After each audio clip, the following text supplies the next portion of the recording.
po yun. Harapin po niya kung ano man yung mga dapat niyang harapin. Pero sa akin po,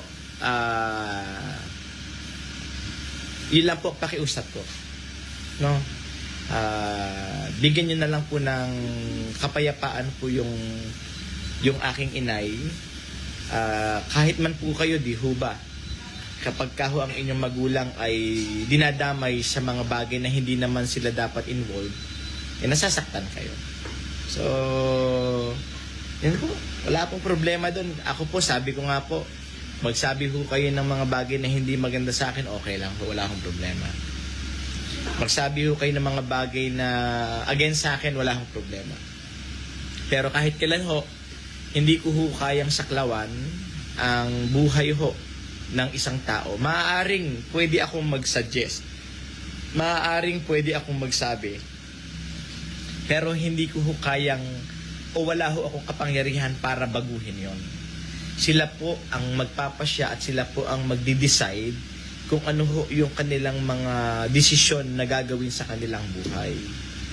Opo, pare-parehas lang po kami kasi may mga nagsasabi po sa akin, minsan, Janet, dapat itama mo, hindi po. Wala po tayong kakayanang itama. Bagkus ang magagawa lang po natin, magsabi na iyon ay mali, and then nasa kanila kung kanilang itatama o kanilang ipagpapatuloy. Okay. Napaka-humble naman ang kanyang mga salita kumpara dun sa kanyang kapatid na demonyo. Kung ang si Norman Mangusin ay sobrang demonyo, balahura magsalita at ugaling squatter.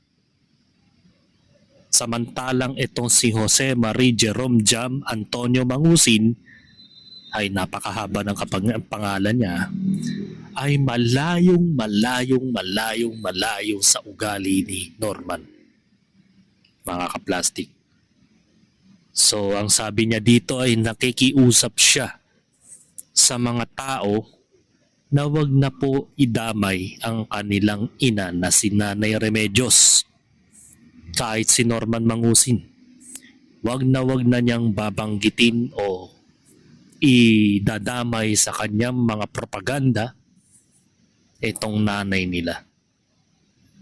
Dahil wala naman po silang kinalaman sa kung ano man ang ginagawang kademonyohan ng kanyang kapatid na si Norman Mangusin.